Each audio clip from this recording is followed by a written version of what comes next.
Welcome back, West Michigan, once again to Forever Young. I am your guest host, Anne Marie, and the real host here is Mr. Eric Johnson, owner of the Health Huts, Grand Haven, North Muskegon and Muskegon. And our subject today on Forever Young is heart disease and cholesterol. And before the break, because we'll tell why we're doing it. We got a cover of this shot. This is a free magazine we give away at the store. It's called Taste for Life. I have to look. What's the name of the magazine? But this is a February issue. It's Heart Health Month, and it's a great time to actually think about your heart, focus on your heart, think about blood pressure, think about how important your heart is. Oh, excellent. And think about stress, because stress is a killer. Oh yeah. So you gotta learn to bring the stress level down, learn to accept, don't fight what is and stuff like that. And on the cover, I'm just going to show the cover here, but on the cover they show the classic shape of a heart, not really what a heart looks like, but, right. And it's got red berries. And why is it red berries? Well, it's funny because red berries seem to be incredibly beneficial for just the red pigment in the berries. Actually, what makes them red, the antioxidant that causes them to be red, is incredibly helpful for the heart. Okay. So like cranberries, cherries, they got lingonberries. They're healthy for your heart? Currants. They're incredibly healthy for your heart. Wow. And the red pigment seems to be very important for heart health. It's got anthocyanins and all kinds of other phytonutrients. We could list them. Maybe we'll list them on the screen when we So people later. can just take a supplement that contains that, so they don't have to eat berries. No, you're better off to eat the berries. Really? Yeah. You're better off to eat the berries. Tomatoes, anything that's red actually is good for the heart. I mean, the heart's red, your blood's red, and eating red foods, fresh, whole red foods, seem to be incredibly. Red pepper is great for the heart. Really? Anything that's red seems to be heart protective and help with blood pressure. So I'm just going to point that out.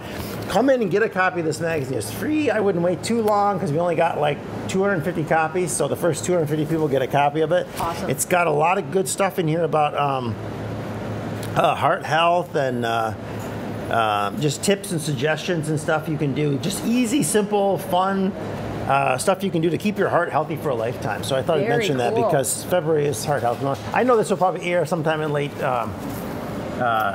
January, but it'll also air in February. Oh, I'm sure, absolutely. And I get a copy of that magazine, correct? Yeah, definitely.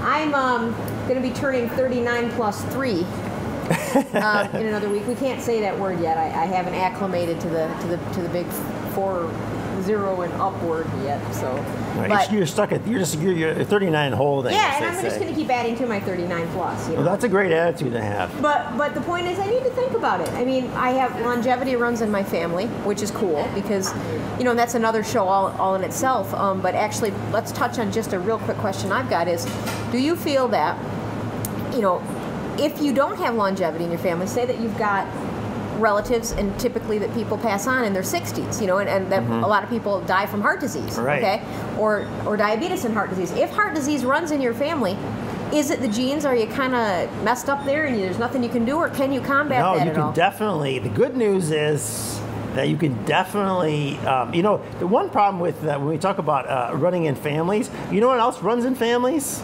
Habits. Diets, habits. Yeah. Sedentary lifestyles run in families. Eating certain foods runs in families. Being high-strung or high-stress runs in families.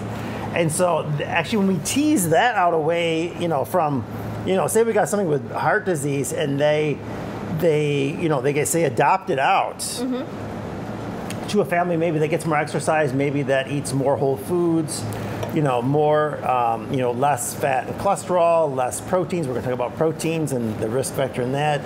But then their heart disease rate, their risk factor, some of that goes away. Not all of it. There is some component there. I don't need to minimize that, but it is very important. Then you just actually, if you know you got that information, say that there's, say your brother died when he was 55 or something, a massive coronary heart attack. Okay. Then you say, okay, well, I'm going to really focus more on the heart. I'm going to do more of these heart healthy things, and I'm going to eliminate that risk factor. Okay. You know what I mean? So I'm going to cancel that out, even though I might have a slight genetic predisposition to have more heart issues, or maybe higher cholesterol, or what have you. Well, in the last segment, you talked about foods that. So it's an opportunity, not something to be, not something. You don't want to bury your head in the sand, is what I'm saying. Right. And just eat whatever you want and say, well, I'm going to die anyways because my brother died, or my mother or my father died. Can you give us a little bit more instruction on the foods? Because you talked in the last segment about going light on the red meat and watching the dairy. Yeah. What else what is bad that is a creator of heart disease, and what will help to combat it? Right. Well, let's just talk briefly about protein in this whole equation. Is protein, when we left the break, on the last segment, you were talking about the Chinese study that was done on cholesterol, and you kept saying we're going to talk about the real culprit. Is that protein? Right. It turns out, and when all is said and done, and what we know now, what we know about health is constantly changing, and we learn new stuff. But the latest knowledge now, the latest information we have now, when we look at it, we look at the data, we find out that actually excess protein seems to be the biggest risk factor, not high cholesterol. And not that you should have wildly high cholesterol. You should ask yourself, if you have high cholesterol, why do I have high cholesterol? I mean, what's going on? Am I eating too much saturated fat? And if I'm eating too much saturated fat, I'm more than likely getting it. Where does saturated fat go with usually? Protein. So you got too much saturated fat, and then it also means, always means you're getting too much protein. Because think of something that has a lot of saturated fat that doesn't also have protein. Mm-hmm. So we've been all focused on the saturated fat, but you can't get too much saturated fat because that's what leads to the increase in cholesterol, because those foods tend to be high in long chain saturated fats, which we don't want. We want more medium. We need saturated fat, but we want more medium chain saturated fats. But it's confusing for me because there's been. So what is it? I guess we should really say, what do people out there listening? What do they need? The changes they need to make. That's what we should need to focus on. Answer this for me though. I'm confused because for so long they were telling you to eat more protein, lay off on the carbohydrates. Yeah, we need protein. Everybody's worried, if I'm vegan or I'm vegetarian, how am I going to get my protein? Jeez, I'm going to fall apart from lack of protein. Right, but when they're telling you, like in dieting and such, everybody's saying eat more protein, eat less carbs, but then now you're saying too much protein. So what is the happy medium? Right.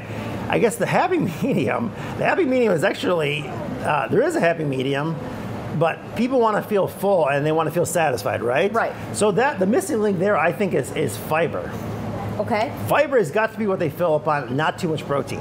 I'm confused about fiber too. You need protein, but protein is so individually customized. Let's say you're a grandmother. Uh-huh.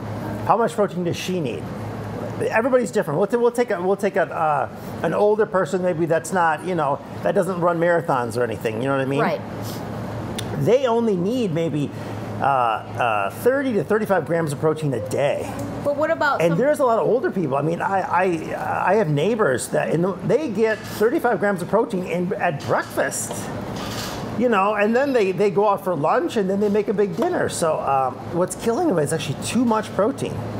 What about somebody who's 39 plus 3? How much do they need? It depends on whether they have an active or a sedentary job. I have more of a sedentary job. I'm not a couch potato, but I don't get the exercise I should. Chances are, I'm not saying anything for sure. Mm-hmm. This is just my opinion. But I would say you need no more than 40 grams of protein a day. Okay, help me with that. Just really quickly. Tell me what that would consist of. What is 40 protein? Okay, I'll give you an example. Yeah, 40 grams of protein would be about 1 can of tuna and 1 egg. One whole can of tuna and one large egg. That'd be enough. That'd be a whole day's supply of enough protein for you for the day. What about tofu? How much of a tofu box can I eat? I'd say probably about a tofu. You'd have to do more. Because I like to eat. I make myself a delicacy that isn't my whole meal, but I like to take half of my tofu box and I make myself tofu cottage cheese with it. Mm-hmm. I use that, and I use guacamole that I purchase here at the hut, mm-hmm. and it makes a wonderful cottage cheese. And then I put my fruit in there. Right. And how much protein am I getting in my guacamole and my tofu? Well, to get 40 grams of protein from tofu, for example, I think you have to eat a little bit more than half a pound. Okay. And so about an 8 ounce, about a 9 or 10 ounces of tofu is about 40 grams. Okay, so if I'm eating half of one of the boxes I get here, but don't I'm fine. hold me to that, but I think that's roughly true. Okay, so yeah, but then that's all you need for the whole day. So Yeah, but now hold on a second here. We have to get, we gotta can get some take a tofu. break. Maybe it's a pound. I don't know. On the break, we'll go get a thing of tofu and This see is how much really is in getting it. interesting here. I've got many questions for you, sir. So we were going to take a break, and we'll be back with more Forever Young after a word from our sponsors.